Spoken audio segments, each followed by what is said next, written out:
Ram, Jai Ram, Jai Jai Ram. Om Shri Ram.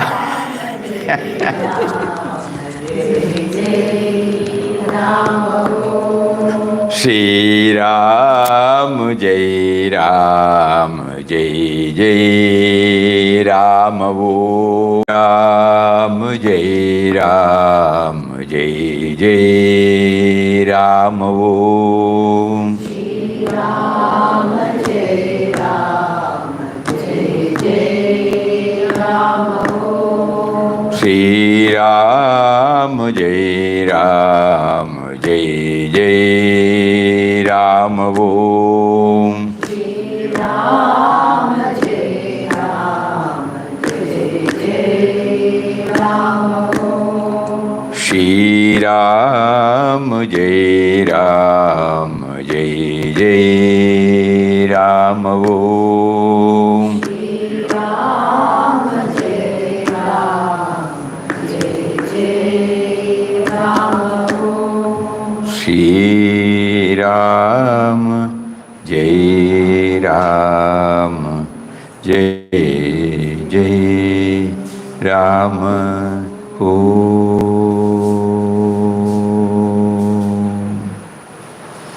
Hari Om to everybody. Hari Om Swamiji. Hari Om. Hari Om. Pranam, pranam. So, pranam. Yesterday, we were dwelling on getting more and more clarity on the word Samatvam Yogam Uchyate. Equanimity is yoga. There is one more definition we talked, about yoga. Remember? Or forgotten? Work is inner character efficiency. Why everybody is keeping quiet? Yoga, karmasu, kaushala. One more dimension about yoga.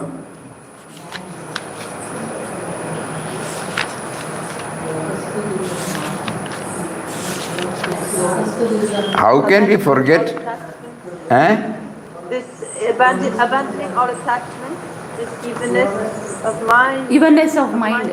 Evenness of mind is called, Samatvam Yogam Uchyate. There is one more sloga, giving some clarity about yoga. Everybody has forgotten. Elaborately we discussed.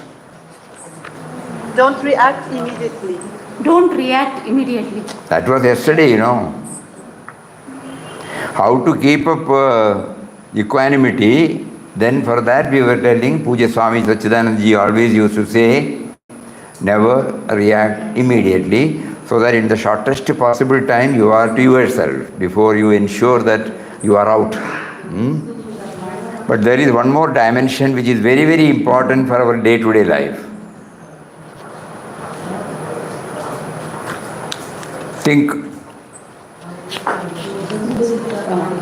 People who are sitting before me, they have brought it out.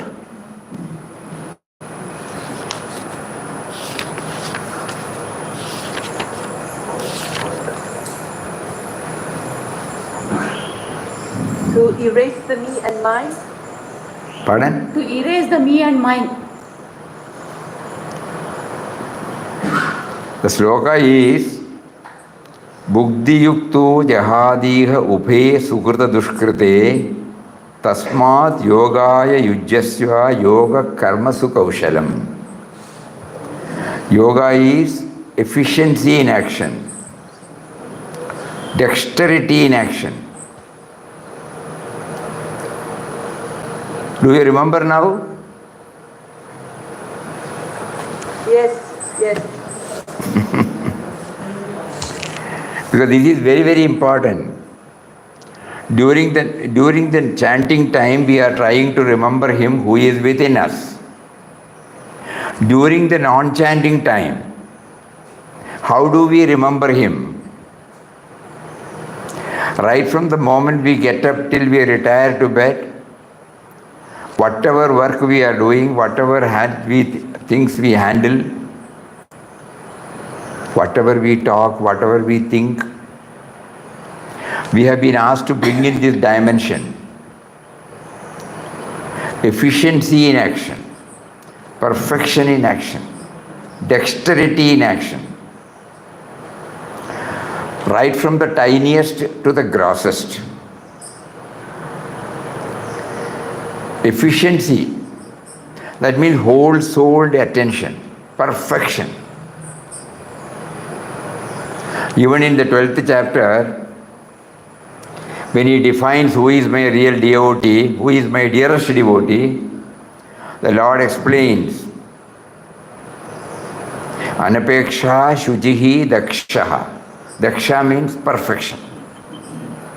Whatever we do, even if we are sweeping, even if we are drying a cloth, even when we are cooking, when we are cleaning the house, when we take up a project in the office, when we execute, when we administer an organization, anything that we handle, when we write a letter, what is required is this perfection.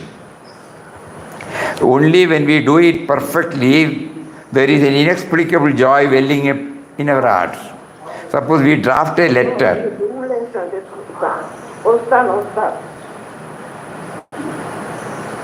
When we draft a letter, suppose the idea has been conveyed in the manner in which it should be conveyed, you get a satisfaction, you get a feeling. Whenever you execute a particular project,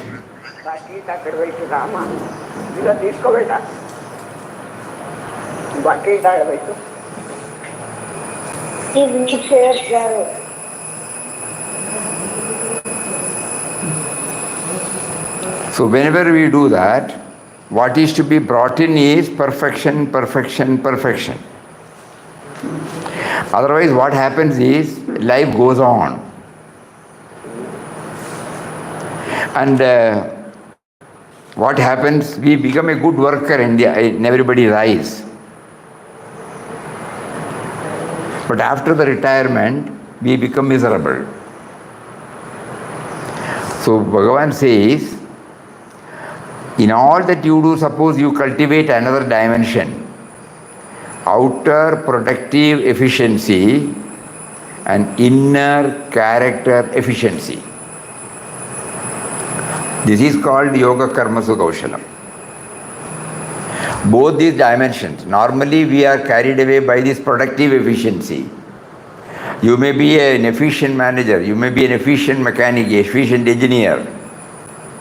You may be bringing out productivity. You may be getting an applause, reward, appreciation, recognition, everything from outside. But what has happened to you inward?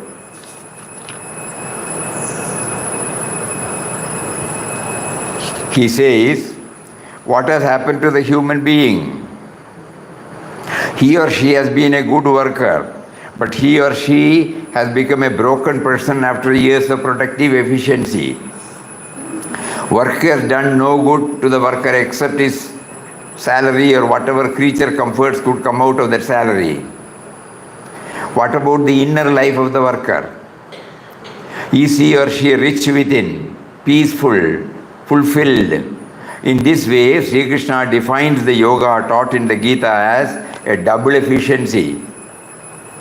Productive work efficiency and inward personal or character efficiency. These must go side by side.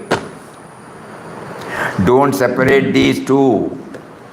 By the same work, if one can achieve two great things, how much greater will be our profit?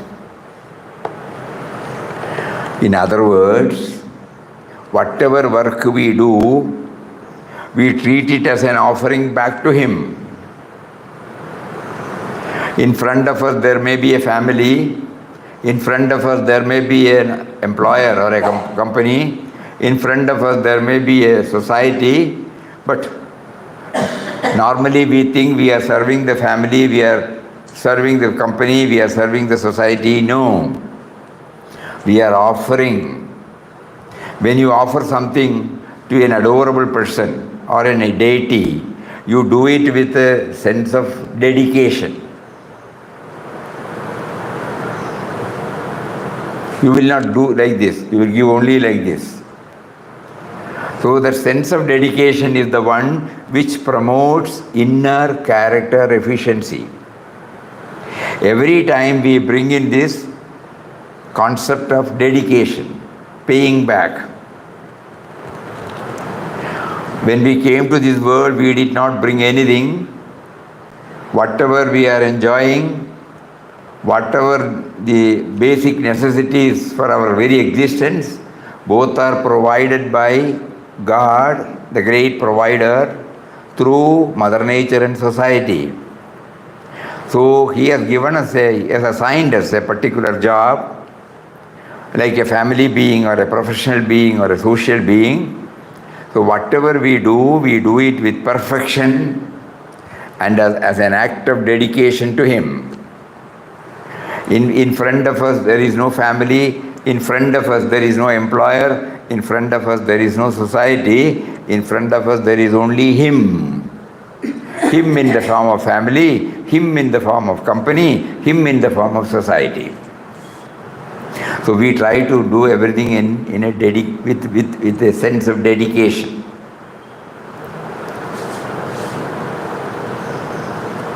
So he says,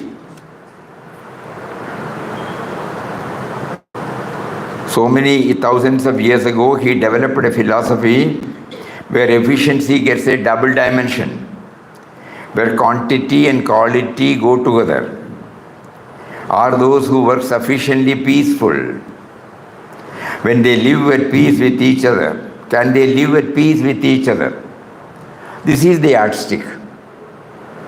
At home, whether there is harmony. In the workplace, is there any harmony? With our friends, is there any harmony? This is the touchstone.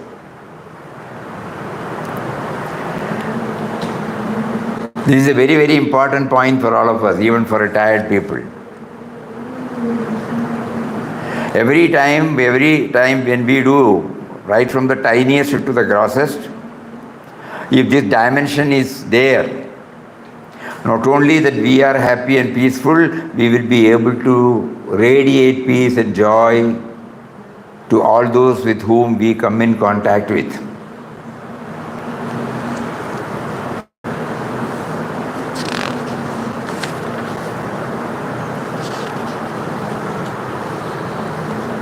So the concept of personality efficiency, inward efficiency, is very much needed in all parts of the world today. The special declaration, Yoga Karma Sukhaushalam, is a unique type of definition of man's spiritual life, not opposed to man's worldly life. It goes simultaneously.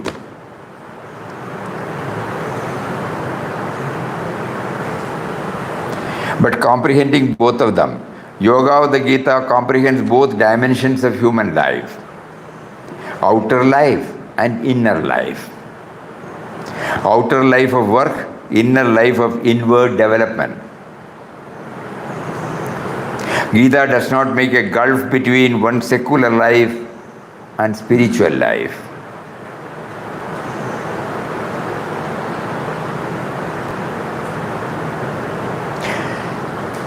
The gulf has been bridged by Sri Krishna ages ago. So this definition will appeal to every thinking mind, to every rational mind, to agnostics, even to atheists who are afraid of the world, religion or spirituality. There is no religion in this by way of dogma and ritual in the normal sense of the term.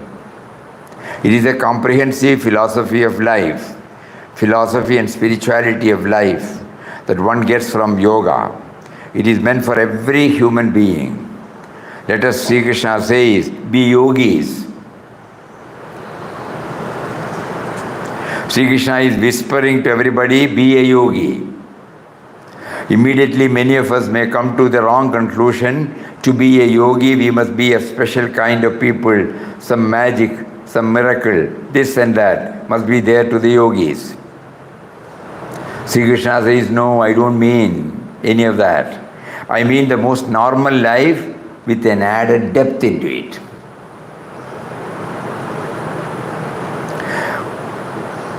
You are living, you are working. You are dealing with others. And in all this, you are also shaping your mind and heart, trying to manifest the divine spark that is within you. When as a boss, when you handle the subordinates, as a colleague, when you handle with your boss and colleagues, co-colleagues, as a husband to the wife, wife to the husband, father to the children, children to the father. In all spheres, as a member of the society, as a resident, and then to the president or the secretary, or as a president or secretary to the members of the society. In all these planes, we should ensure that along with outer productive efficiency, there must be this inner development. Peaceful.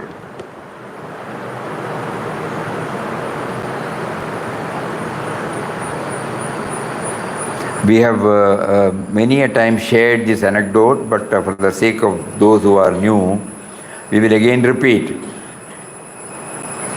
Many decades ago, when we were working in the plantation sector, so sometime during 70s, there was a revision of minimum wages to the laborers. At that time, the coffee produce, which had to be pooled to government only through coffee board, they were giving a meager amount for the produce. So it was very difficult to make both ends meet for big growers and small growers. So the great conflict arose between the employer and the employees because it was becoming a very big problem. The government deputed the district, the Labour Commissioner of Kerala to convene a conciliation meeting where the representatives of the growers, coffee growers, and the representatives of the unions, labor unions, they were called.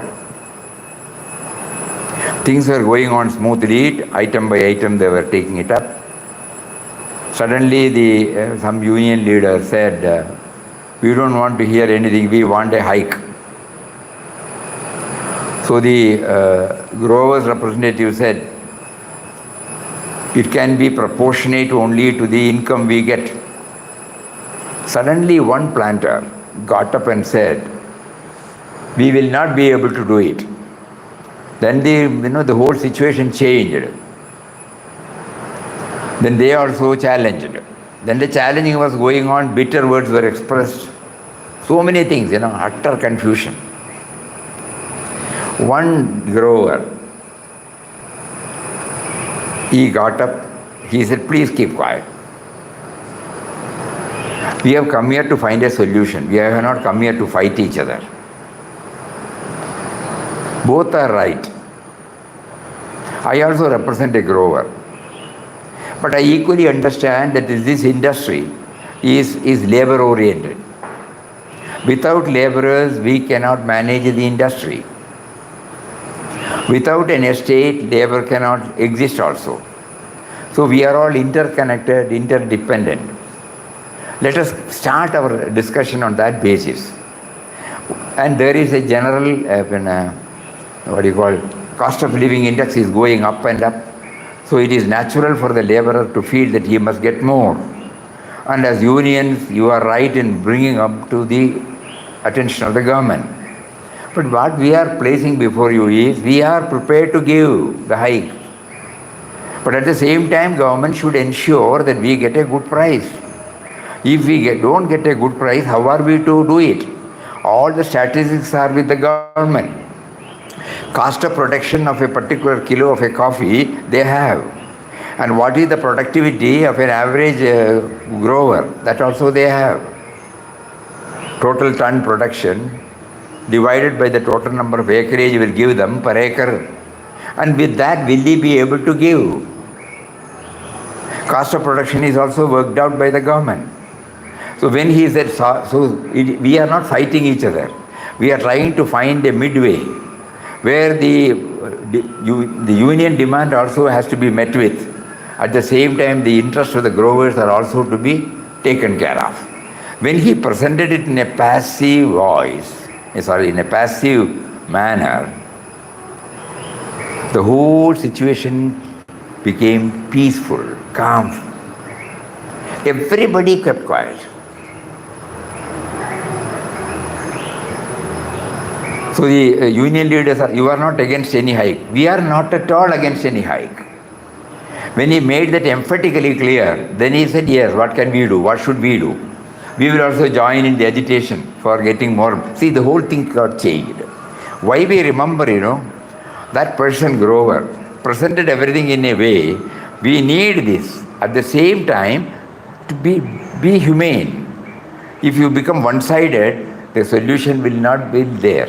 If you want a permanent solution, we should have a comprehensive idea about the whole picture, and the government should do what they can, and we on our part will do our part.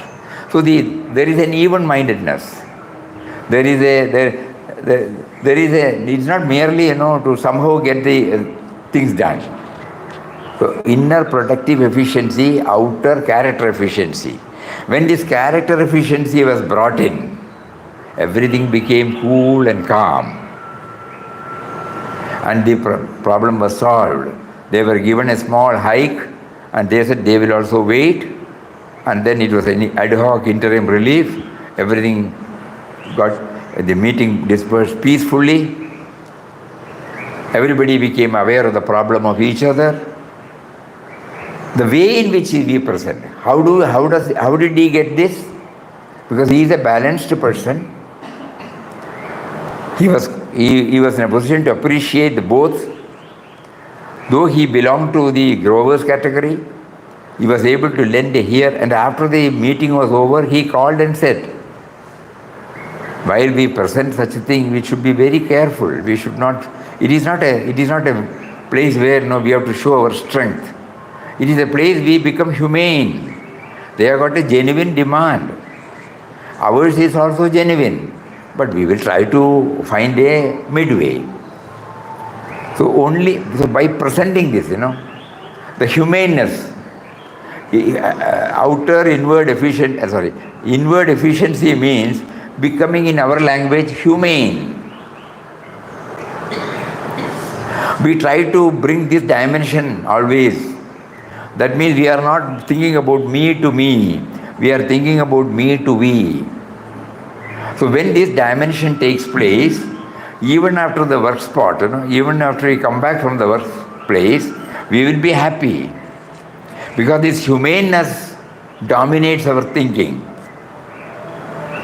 So outer productive efficiency we get from the expertise, from experience, from our probing nature, from our retention of memory nature. So many factors are there.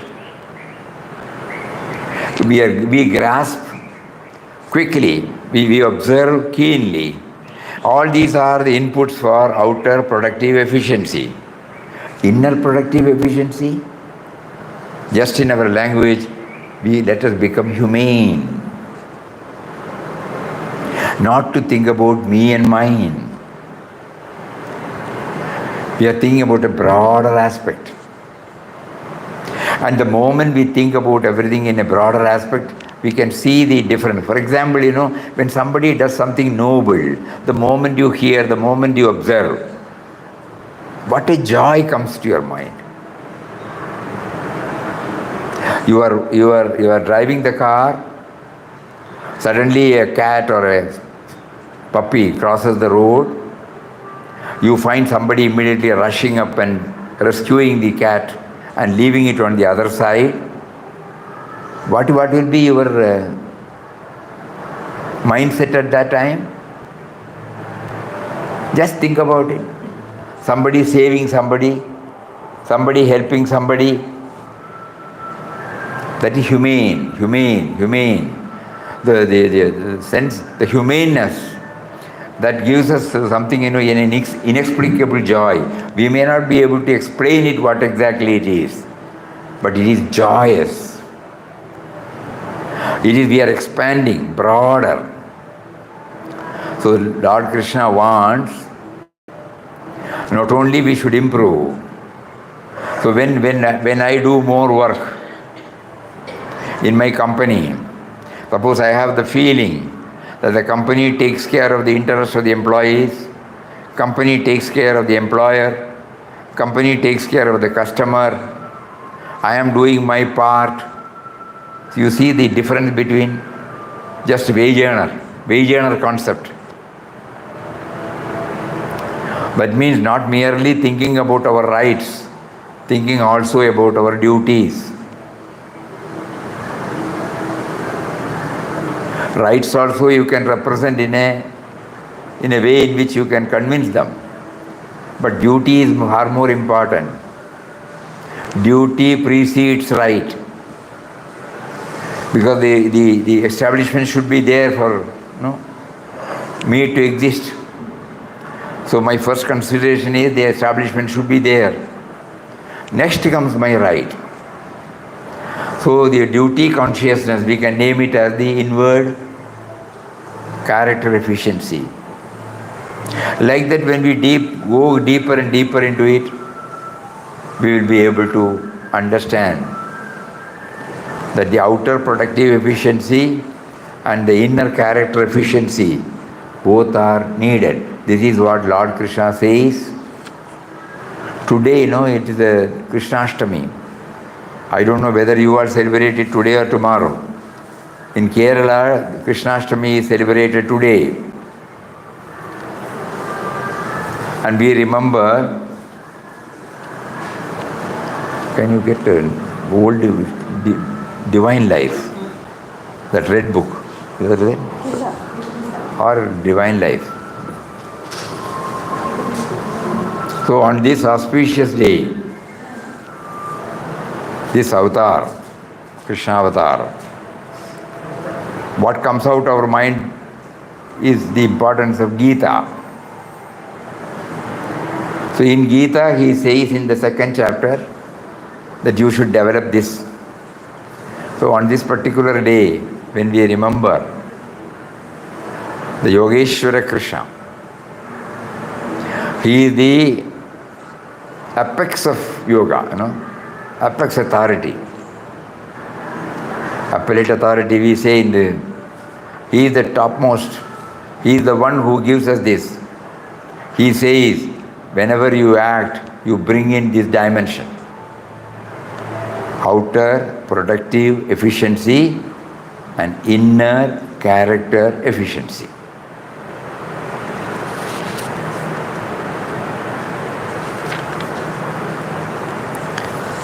And Krishna had earlier said, even a little of it is good. Whatever we do, we may not be able to do 100% because we have not thought about this. We were only concentrating upon the outer productive efficiency. It is something like, you get suddenly 25 people you have invited, 50 people have attended the program. You have to immediately prepare more rice, more sambar, more eatable items. But while preparing, are you merely thinking about the quantity produced? You are also inwardly ensuring that the same taste is there. The concern for others. One more example comes to us. When Pujya Swamiji dropped the body, and on the 16th day, there was a big function here. Must be about 8,000 to 10,000 people were fed on that day. We were busy with so many things. Suddenly, one of the people who were serving came and whispered, "Vada has gone out of stock. Vada we have prepared. Can we go and get vada from vegetarian hotel in the Kanyan Guard without making any publicity?" We immediately said, "Go ahead." Because what the joy came, his anxiety to give vada, it was given to everybody, but they don't want somebody to be denied of this vada. Not that anybody is going to question. That inner humaneness, the expansion, it is still in our mind. So these are all some of the ways by which we are reminded by him.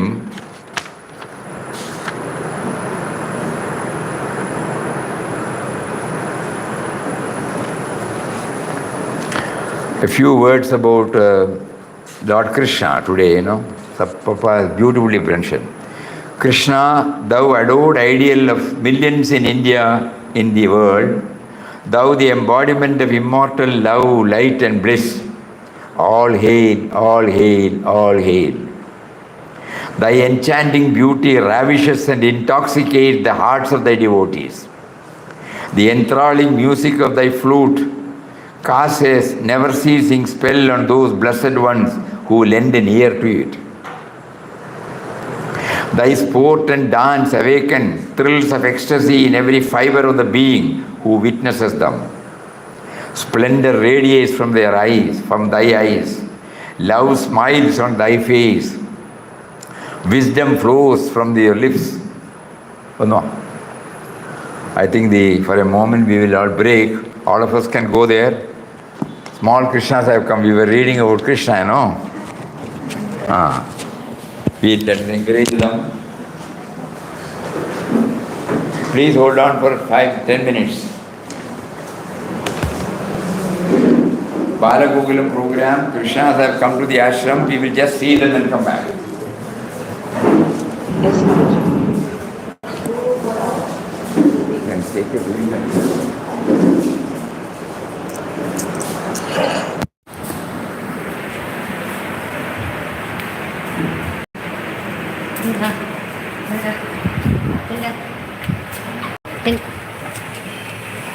Just take it for a second.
everything.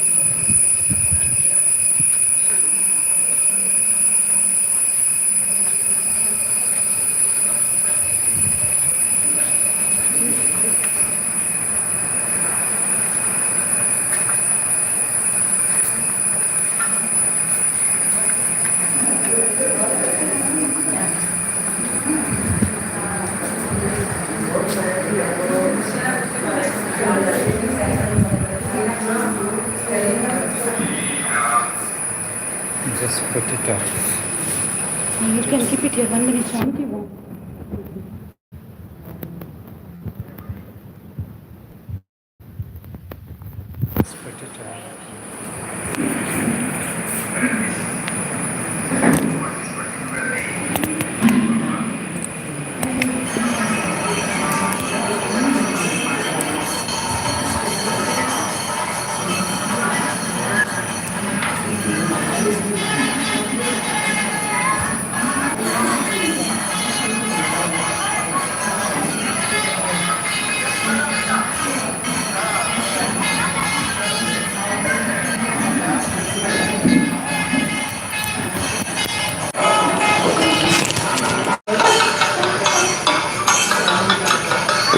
It was a wonderful sight.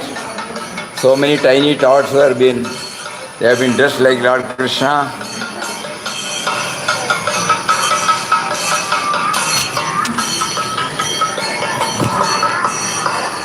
Okay. Everybody, I will just go near that small baby Krishnas.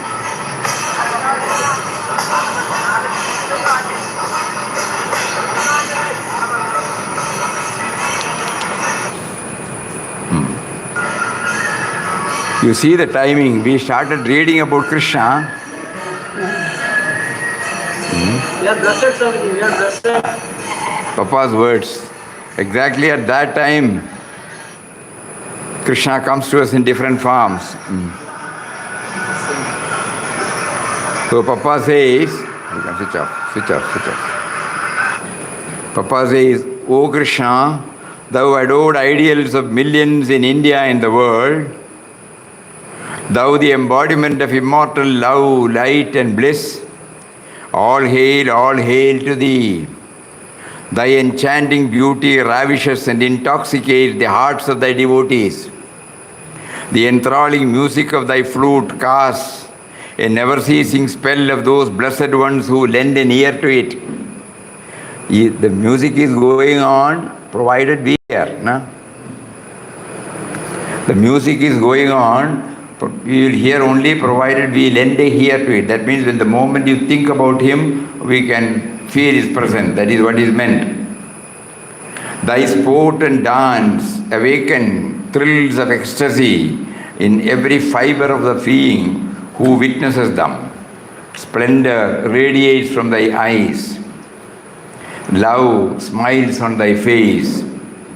Wisdom flows from thy lips. Thou almighty refuge of the weak, thou savior of the woe-stricken world, all glory be to thee. The song of songs, the Gita, the priceless essence of the highest truth of life, the acme of thought, the summit of spiritual experience, nay, the great reality itself manifest in word, saves, redeems, immortalizes every soul who draws inspiration from it and meditates on thee and offers himself or herself entirely to thee. Thou resplendent being, thou God in human and universal form, may thy infinite light ever shine on the world. May thy infinite love ever dwell in the breast of every being. May thy infinite bliss and grace ever pour on all mankind. Thy song of songs, the Gita, the Bhagavad Gita, the priceless essence of the highest truth of life, the acme of thought, the summit of spiritual experience, nay, the great reality itself manifest in words, saves, redeems, immortalizes every soul who draws inspiration from it and meditates on thee and offers himself or herself entirely to thee. That is how Papa looks at the avatar of Lord Krishna and the words about Srimad Bhagavad Gita. So it so happened that for the past 2-3 days, we did not at that time realize that it was, we are nearing the Gokula Ashtami, but now we understand that Krishna wanted us to dwell on his teachings, the one which directly linked to our workaday life. One is yoga, samatvam yoga muchade. Equanimity is yoga, and the second is yoga karma kaushalam. So we were discussing about the two efficiency, outer productive efficiency, inner character efficiency. This should be writ large in all our activities. Somehow we try to, it's a beautiful word. Samatvam yoga muchate, yoga karmasu kaushalam. Even if we have not learned Sanskrit, but when these words were uttered by saints during their discourses, and when they elaborated the importance of these two slokas, it went directly to our heart. The essence of Gita is there, Even if we forget the 700 slokas, 698 slokas, if these two remain with us, that covers the entire thing.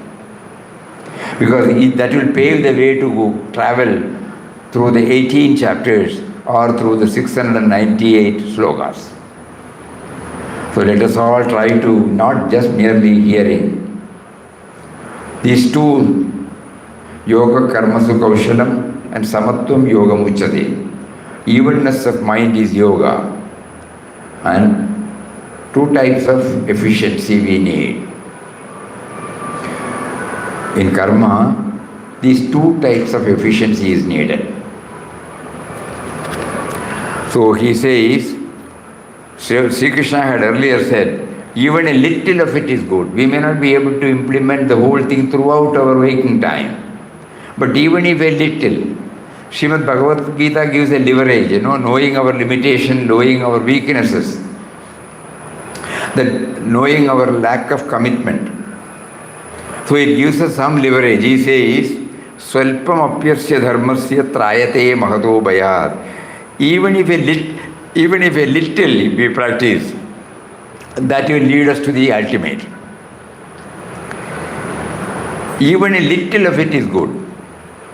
If productive efficiency increases by 5% in India, we shall be taking leave of all the poverty and backwardness. Sri Krishna asked me to be a yogi. I can't be 100% yogi, so I will remain what I am. No. That is not the correct attitude. Become a yogi of 1%, 5%, as much as you can. All that is going to bring a lot of blessing to you and to your society. That truth we have to keep in view constantly. In both these, in an understandable language, we can say it is me to we. Instead of me to me, it is me to we. Expansion from of the individual, from the sense of individuality to a larger dimension. Me to we, not me to me. Again, suppose we go to the essence of these two, we find that it is me to we, and then finally we to him. All that is going to bring a lot of blessings to you and to your society. That truth we have to keep in view constantly.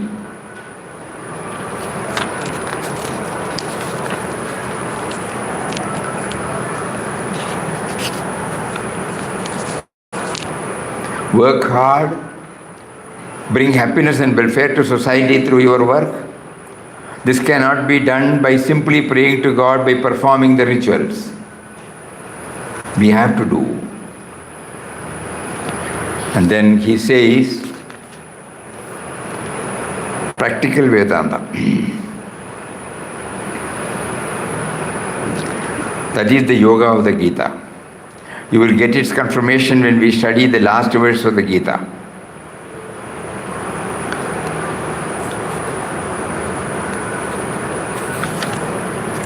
Vivekananda returned to India after 4 years of successful work in the West.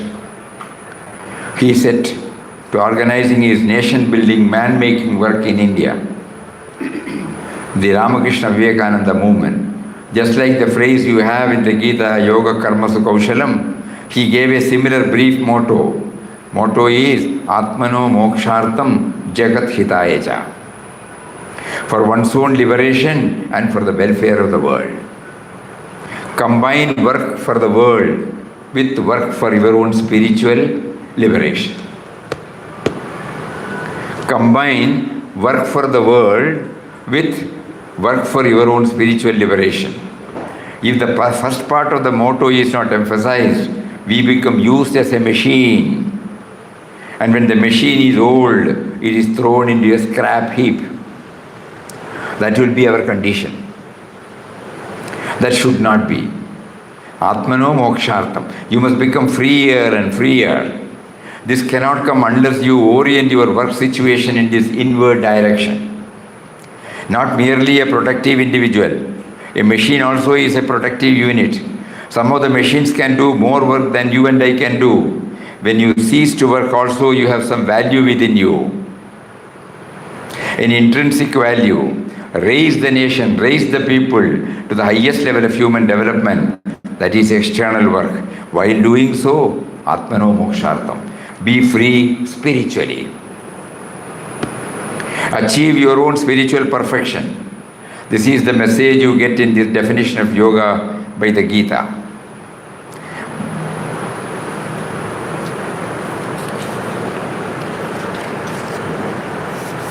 Yoga is the theme of the whole Gita. According to Lokamanya Tilak, Jigata Rahasya, the word yoga and its associates have come more than 80 times throughout the Gita. And toward the end of the Gita, Sanjaya also tells Dhritarashtra that it was my blessed privilege through Vyasa's grace to listen to the exposition of yoga by Yogeshwara Krishna himself. Also at the end of every chapter of the Gita, it is reiterated that it is an exposition of the science of yoga. Srimad Gita Su Upanishatsu Brahma Vidyayam Yoga Shastre Sri Krishnarjuna Samvade Sankhya Yogo Namas. So Dvidiyodhyaya. So thus in the Bhagavad Gita, it is an Upanishad taken out of Brahma Vidya in the science of yoga, in the dialogue between Krishna and Arjuna. Swamiji says, Swami Ranganathanji Maharaj says, I wish to stress this point that the entire stress in the Gita is on man or woman at work. And how to utilize that work situation for one's own good and for the good of the world. A few verses later, Arjuna is going to ask this very question. What is the nature of the stability, the Satsang? And Krishna will answer him in very well-known verses which will close the second chapter. So the most important thing, Papa wanted all of us to remember intensely on the joyous occasion of Lord Krishna's birthday. Lord Krishna was not born. He is eternal. But a form was born. The eternal Krishna is always there. But to make us know that he also took a human form. And that particular day we call it as the birthday. And there is a Puranic background, how it happened. Many of us, or most of us, would have gone through that. Let us all try to dwell on it and pray to him. Though you are nameless and formless, for the sake of all of us, you assumed a name and form, took an incarnation into this world, and to emphasize the need to lead a dharma-oriented life, a spiritual-oriented life, at the same time not neglecting our duties to our co-creations. Let us all think about it. Srimad Bhagavad Gita it's called celestial song, because it is a manual for everybody's life. Vinobaji used to say, Gita is my mother, Gita I. Whenever I am in trouble, I go to her. and she gives me the answer. So let us all go through such words, dwell deep on this particular joyous occasion, and remember the two shlokas. I won't say slogas, it is the end of the sloka. Samatvam yoga muchyate, yoga karmasu kaushalam. It will be the torchlight for our life. In everything we can check up whether it goes in line with this both. May He who prompted us to dwell on it intensely prompt us also from within to have the impact in our mind so that our thoughts, words and deeds carry the stamp of the essence of these two words. Hari Om. Anything more? Hari Om Swamiji. Even when we write our exams, there are two components. One is writing the answer correctly. The other is writing it neatly so that the teacher or corrector can understand. So, both character efficiency and productive efficiency are involved, even in a small thing like writing an examination in the school. Exactly. Very nice. Very nice. Very nice. I need not blame if I fail. Even if we write a letter, we should bear in mind the hearer, or sorry, the reader. I should not think from my own level. I should also think about the reader's level, the hearer's level. Then only I have expanded. Otherwise, I have done my job, forget about it. But here it is not like that. When I write an exam, not only that it should be a correct one, but also to be presented in the way in which it is to be presented. Very nice example. Then, anything else? Swamiji, was that positively indifferent? You said what it does. Keep you going, is it? Positively indifferent. Positively indifferent. When certain things, as an aspirant, when God puts us through severe tests, where we find that we are not in a comfortable situation, how do we react? Instead of reacting, we can become udasin. We can become positively indifferent. That means we don't hear it, we don't take it in our heart, but at the same time, we don't harbor any ill will towards them. The negatively indifferent means, I don't like him, I don't want to hear him. The other one is, I know he is under some illusion, so I will be sitting there, but I will not become involved. I will not take anything into my pocket. You become indifferent, you become udasinata. In Bhagavad Gita, in 12th chapter, he says, Anapeksha, Shuchi, Daksha, Udasino Gatavyata, Sarvaramba Parityagi, Omat Bhakta Same Priya. So in all these things, these are all practical clues, not dictums, dogmas, philosophies to be preached or heard. It is directly coming to our life. Whenever we hear something, whenever any comments made, we become positively indifferent. We are disinterested. That's the right word of translating Udasinata. We feel disinterested in the topic. At the same time, we don't violently react, adversely react. That is not going to serve. So we become disinterested. We disconnect ourselves. Don't react to that. Hari Om. Om Shri. Anything else? There are so many Gitas. Which Gita I have to select? Uddhava Gita or Srimad Bhagavad. No, all Gitas have got their own relevance in our spiritual life. But at the moment we can say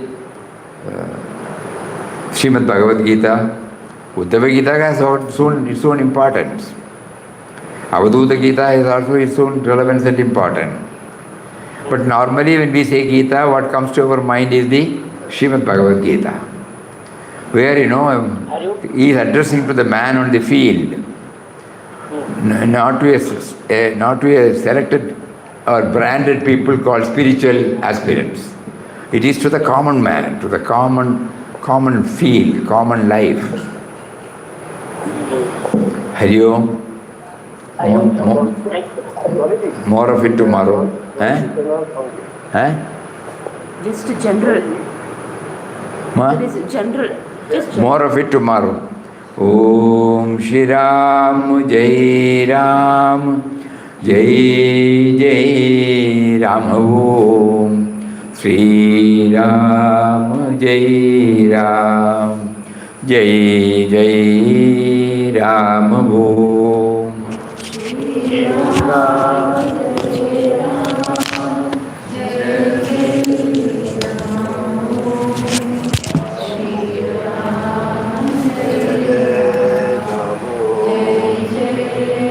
Shri Ram Jai Ram Jai Jai Ram Om Shri Ram Jai Ram Jai Jai Ram Om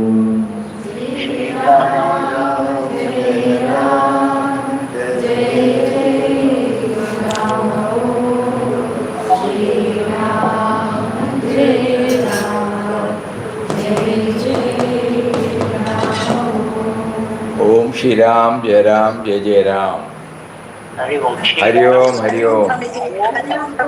Hari Om, Hari Om to everybody. Hari Om.